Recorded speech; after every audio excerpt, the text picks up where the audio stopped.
Tempo, presença, o papel dos pais e a verdadeira herança da infância. Na reta final do livro, Carlos Gonzalez reúne vários temas que, à primeira vista, parecem diferentes, mas que conduzem à mesma conclusão. O que mais constrói uma criança não são técnicas sofisticadas de educação, e sim a presença, o vínculo e a disponibilidade emocional de quem cuida dela.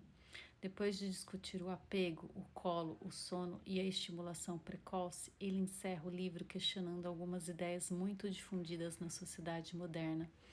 Quem cuida dos nossos filhos? O autor faz uma observação provocativa. Quando uma criança entra muito cedo na creche ou na escola, costuma se destacar aspectos como número reduzido de alunos por professor, estrutura da escola, materiais pedagógicos, metodologia. Mas ele propõe outra reflexão. Quem de fato está cuidando da criança durante tantas horas do dia? Ele lembra que cuidar de um bebê ou de uma criança pequena exige muito mais do que conhecimento técnico, exige sensibilidade para perceber pequenas mudanças de comportamento, necessidades emocionais, sinais de desconforto e formas particulares de comunicação. Muitas vezes, esse olhar individualizado é justamente o que os pais conseguem oferecer de maneira mais natural. Por isso, sua crítica não é à escola nem aos profissionais da educação. Sua pergunta é outra. Estamos delegando aquilo que é essencial por necessidade ou porque fomos convencidos de que essa é sempre a melhor escolha? Não existe uma resposta única. O próprio autor reconhece que muitas famílias não têm escolha. Há pais e mães que precisam trabalhar para garantir o sustento da casa. Essa não é uma questão de culpa, é uma questão de realidade. Por isso, ele convida cada família a refletir sua própria motivação. Sempre que possível, vale perguntar: estou fazendo essa escolha porque realmente preciso ou porque acredito que meu filho ficará para trás se permanecer mais tempo comigo?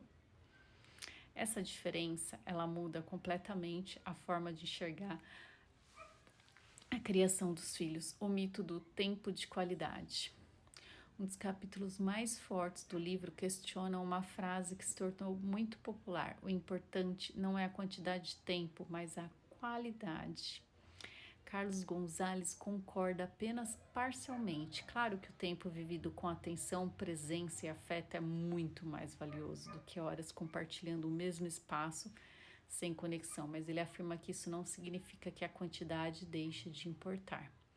Afinal, quem passa mais tempo com a criança tem mais oportunidades de brincar, conversar, acolher, ensinar, consolar, observar, construir memórias. Qualidade e quantidade não são opostas. Na verdade, caminham juntas. Quanto maior o tempo compartilhado, maiores também são as chances de surgirem inúmeros momentos significativos. O tempo perdido não pode ser totalmente compensado, segundo o autor. Acreditar que 2 horas de convivência intensa substituem um dia inteiro de convivência é uma ilusão. A criança vive experiências durante todas as horas do dia. Ele aprende com quem está ao seu redor. Recebe carinho, recebe limites, constrói vínculos, enfrenta dificuldades. Tudo isso continua acontecendo mesmo quando os pais não estão presentes. Por isso, os momentos especiais vividos depois não apagam aquilo que aconteceu durante a ausência. Isso não significa que pais que trabalham amem menos seus filhos. Significa apenas reconhecer que o tempo compartilhado possui um valor próprio. Se isso não funciona em nenhuma outra área da vida, por que funcionaria com os filhos? Para ilustrar sua crítica, Gonzalez faz uma comparação bastante provocativa. Imagine dizer ao seu chefe: vou trabalhar apenas 2 horas por dia, mas serão 2 horas de altíssima qualidade. Produzirei exatamente o mesmo que alguém que trabalha 8 horas. Provavelmente ninguém acreditaria nisso. Em praticamente todas as atividades humanas, dedicação exige tempo. Aprender um instrumento, construir uma carreira, desenvolver uma habilidade, tudo depende de prática e convivência. Então ele pergunta: por que justamente na criação dos filhos acreditamos que o tempo deixa de importar? O verdadeiro valor do tempo. Isso não significa viver cada minuto de forma perfeita.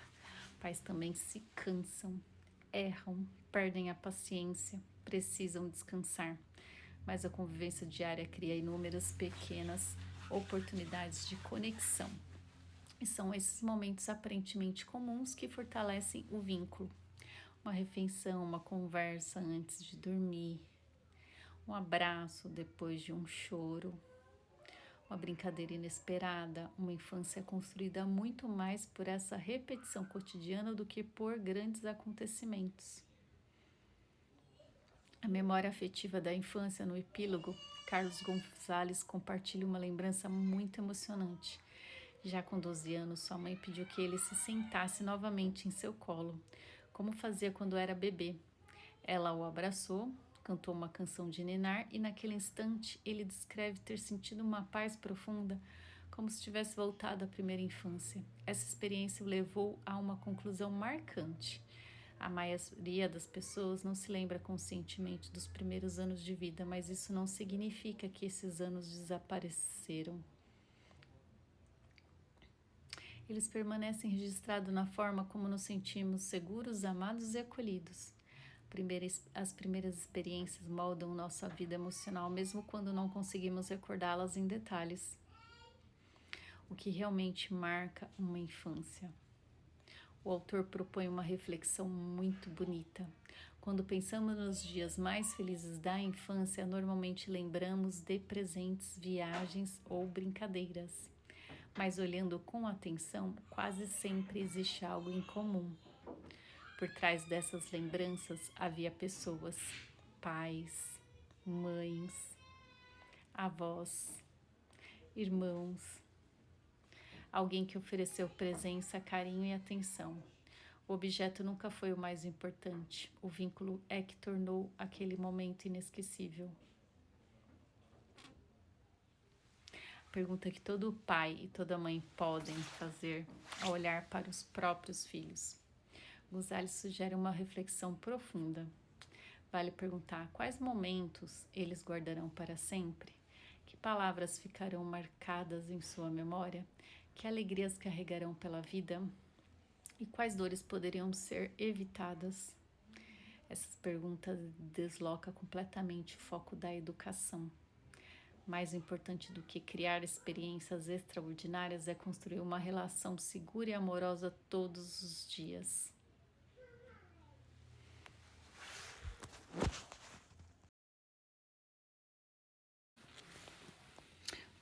O papel indispensável do pai.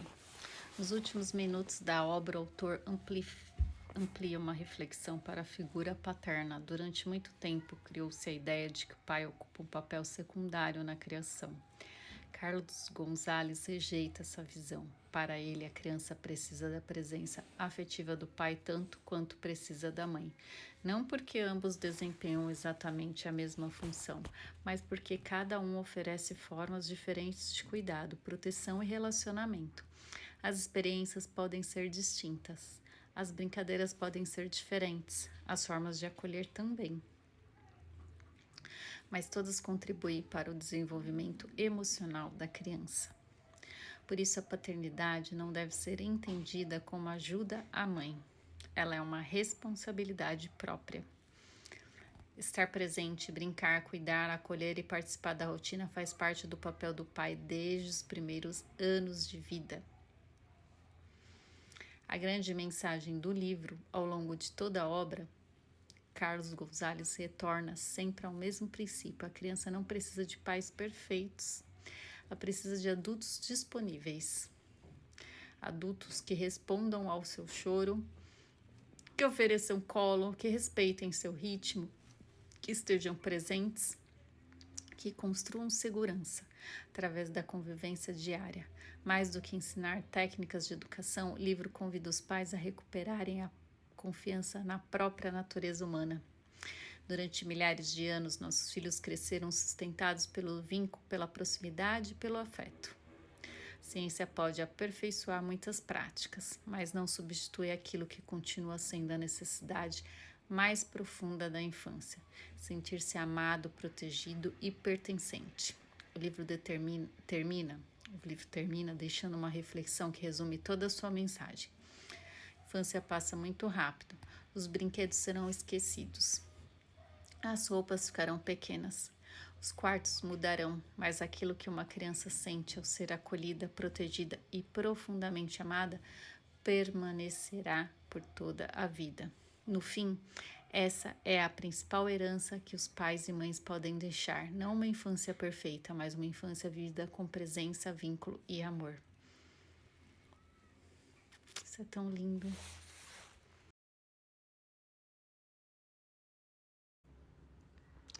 A natureza humana, a separação, o sono e os mitos da criação.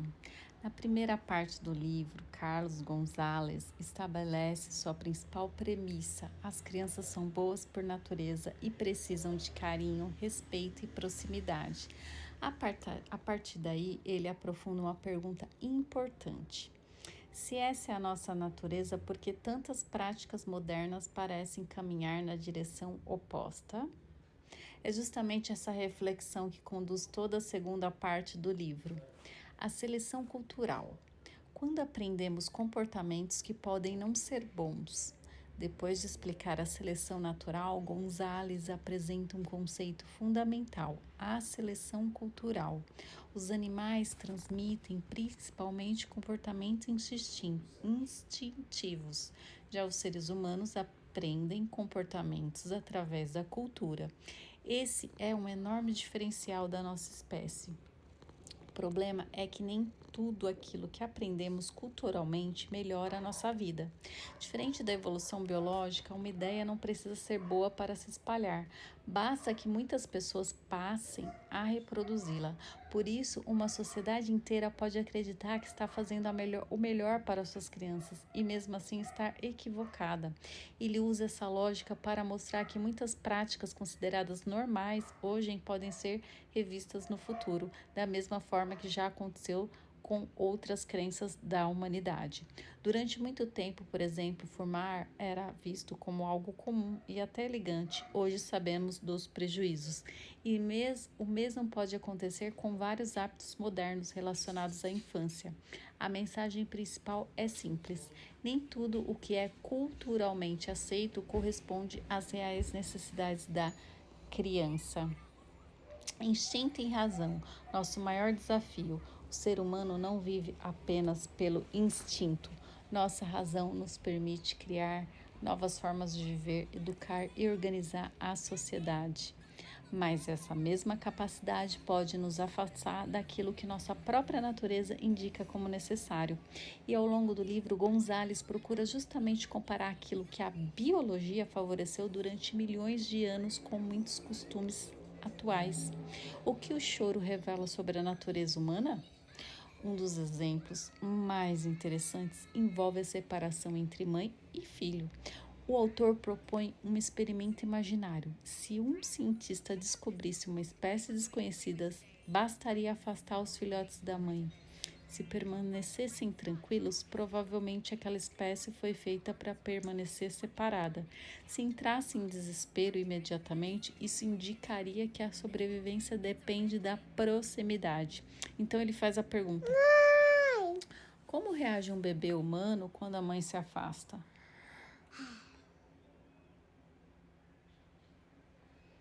A resposta é evidente: ele chora, e para Gonzalez isso não é um defeito, é um mecanismo de sobrevivência.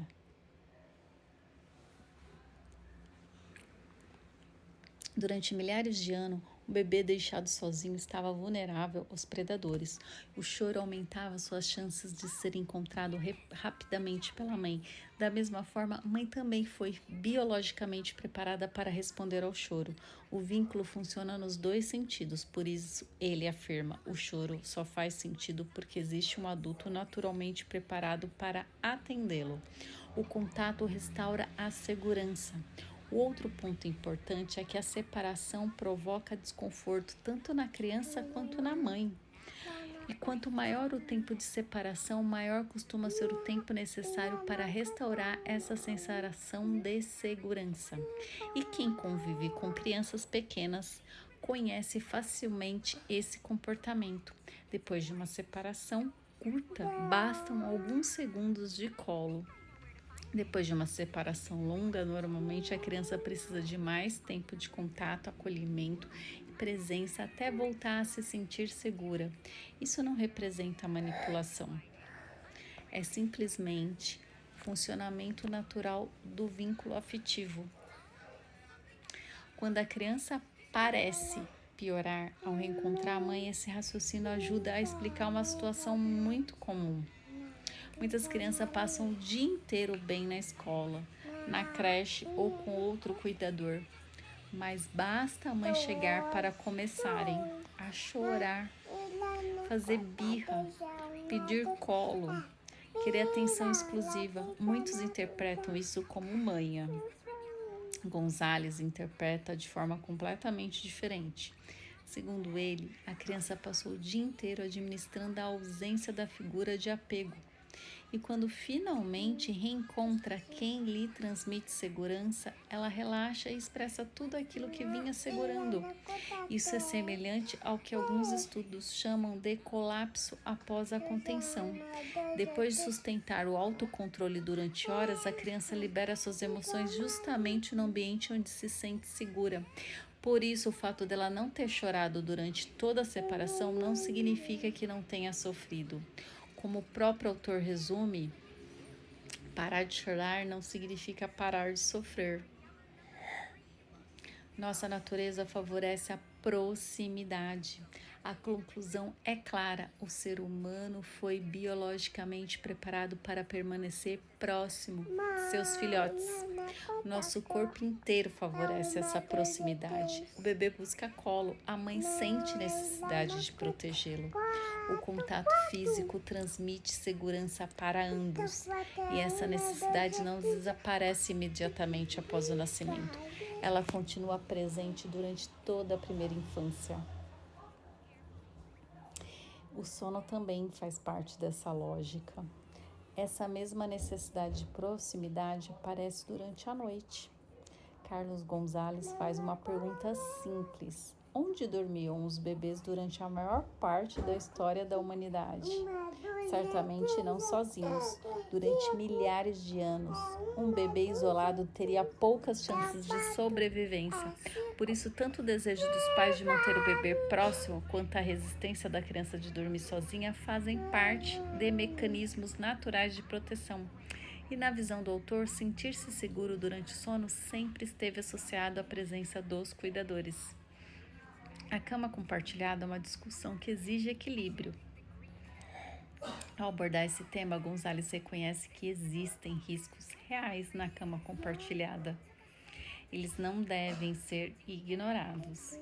Há riscos físicos importantes como sufocamento, quedas, acidentes durante o sono. Esses cuidados precisam ser considerados. Ao mesmo tempo, eles questionam outros argumentos frequentemente usados contra essa prática.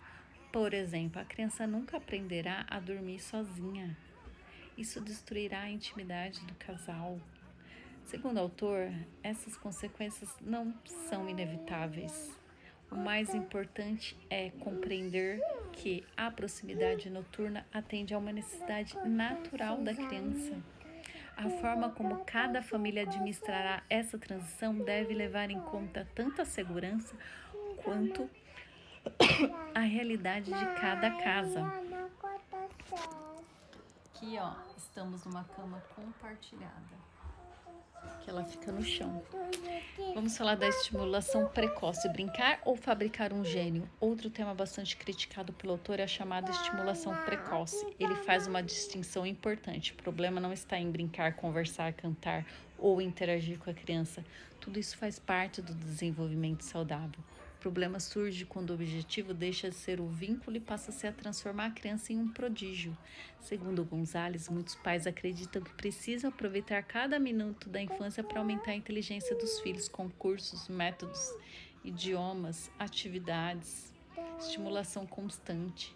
Mas ele lembra que o maior presente que o pai oferece durante essas interações não é conhecimento técnico, é a experiência emocional. E como ele resume, quando brincamos com nossos filhos, o maior aprendizado é sentir-se amado, importante e respeitado. Esse vínculo vale muito mais do que qualquer tentativa de acelerar artificialmente o desenvolvimento. Será que os pais são incapazes de educar seus filhos? Gonzalez critica uma ideia muito presente atualmente, a de que os pais sozinhos não sabem criar seus próprios filhos. Sabem sim. Segundo essa lógica, seria indispensável recorrer a mais cedo possível a especialistas, métodos e instituições para garantir um bom desenvolvimento.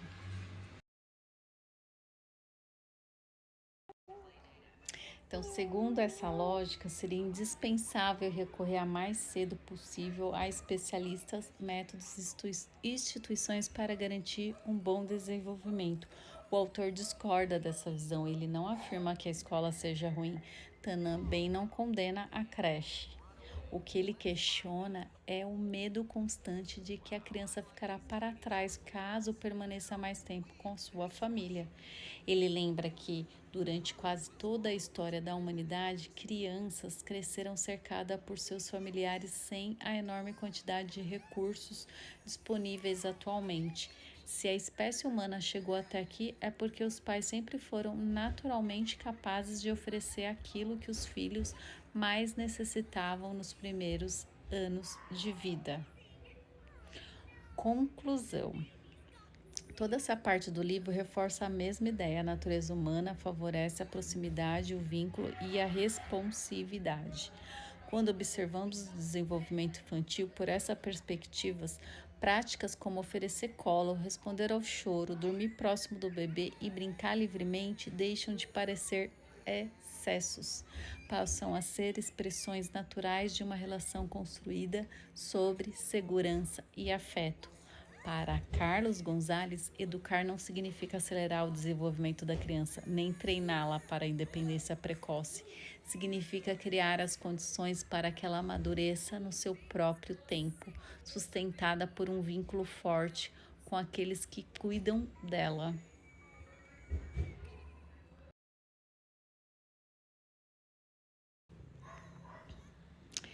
Como criar com amor. As ideias centrais de Carlos Gonzalez. Hoje vamos falar sobre um livro que provocou bastante discussão desde o seu lançamento. Beije-me muito, bésame mucho. Como criar seus filhos com amor, do pediatra espanhol Carlos Gonzalez. O autor parte de uma ideia muito clara, ele não tenta agradar todo mundo. Logo nas primeiras páginas, ele deixa explícito o posicionamento que vai defender durante todo o livro.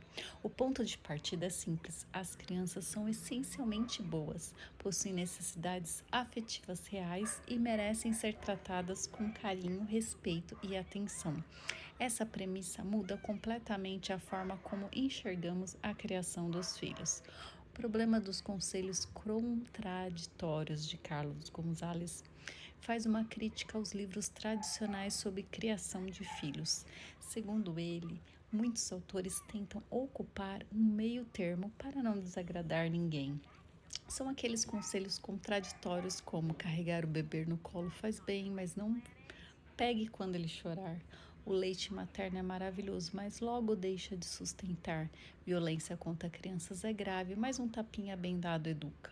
E na visão do autor, essas posições acabam confundindo os pais. Ele defende que algumas questões não admitem meio termo, assim como não existe meia honestidade ou meia fidelidade. Também existem princípios nas criações dos filhos que precisam ser assumidos com clareza. Pais e filhos estão do mesmo lado. Uma das ideias mais bonitas do livro é abandonar a visão de que existe uma disputa entre pais e filhos. Muitas vezes ouvimos frases como: seu filho está manipulando você. Não deixe ele vencer, não seja feito de bobo. Mas Gonzales afirma exatamente o contrário. Pais e filhos não são adversários, eles pertencem ao mesmo time. Ambos desejam segurança, amor, uma boa relação, desenvolvimento saudável. Às vezes, os desejos imediatos são diferentes. O bebê quer colo, os pais querem descansar, mas o objetivo final é o mesmo, o bem da família. E essa mudança de perspectiva altera completamente nossa forma de interpretar o comportamento infantil. A imagem que fazemos da criança determina nossa educação. E o autor pergunta: quem é a criança? Existem duas visões predominantes. Primeira visão: a criança é naturalmente boa, vulnerável, dependente, afetuosa, precisa de proteção e cuidado. Segunda visão: a criança seria manipuladora, egoísta, dominadora, alguém que precise ser controlada através da disciplina. Segundo Gonzales, antes mesmo de educarmos nossos filhos, já carregamos uma dessas lentes, e essa visão influencia todas as nossas decisões. Os três grandes tabus da criação. O autor afirma que nossa sociedade criou três grandes tabus relacionados aos bebês. O tabu do choro, a ideia de que não se deve pegar o bebê no colo quando ele chora. Atender ao choro cria uma criança mimada. O tabu do sono, a crença de que é errado embalar para dormir, deixar dormir no colo, dormir mamando, compartilhar a cama. E o tabu da amamentação, a ideia de que amamentar em livre demanda é exagero. Crianças grandes não deveriam mais mamar. Segundo o autor, esses três tabus possuem algo em comum. Todos eles diminuem o contato físico entre mãe e filho. O paradoxo da maternidade moderna. Carlos Gonzales faz uma observação interessante. Hoje temos muito menos trabalho doméstico do que nossas avós. Temos máquina de lavar, água encanada, comida pronta, delivery, diversos recursos tecnológicos. Mesmo assim, muitas mães estão mais sobrecarregadas emocionalmente. Por quê? Porque justamente os momentos mais prazerosos da maternidade passaram a ser vistos como erros. Colocar o bebê no colo, dormir junto, embalar, amamentar, cheirar o bebê, aproveitar a proximidade, tudo isso passou a ser desencorajado. E na visão do autor, acabamos abrindo mão justamente daquilo que torna a maternidade mais prazerosa. Quantas famílias sofrem sem necessidade? Outro ponto importante é que muitos pais vivem em conflito tentando seguir regras que nem fazem sentido para eles. Às vezes fazem algo porque o especialista mandou, todo mundo faz assim, é o correto, mas no fundo aquilo parece contrariar a sua própria intuição. E segundo Gonzales, muitas famílias se sacrificam sua felicidade e a felicidade dos filhos seguindo recomendações sem fundamento sólido. O que significa uma criação ética? O autor propõe algo que chama de puericultura ética. A ideia é simples: tratar as crianças com o mesmo respeito que damos aos adultos. Ele fez uma provocação interessante. Imagine um texto dizendo que é aceitável dar tapas na esposa para corrigir seu comportamento. Isso seria um absurdo. Imagine recomendar o mesmo para um idoso. Também parecia absurdo. Então, por que aceitamos esse tipo de orientação quando falamos de criança? A proposta do autor é aplicar os mesmos princípios éticos em todas as relações humanas. Somos mais maduros justamente com quem mais nos ama. E essa reflexão vai além da infância. Muitas vezes tratamos com muito mais delicadeza um desconhecido do que os nossos próprios filhos. Falamos de maneira que jamais usaríamos com um amigo ou com o cônjuge. Isso acontece porque sabemos que os nossos filhos dificilmente irão embora. Eles perdoam facilmente, confiam em nós, mas justamente por isso merecem ainda mais cuidado. A autoridade dos pais nunca deveria justificar a falta de respeito. O que podemos aprender observando a natureza?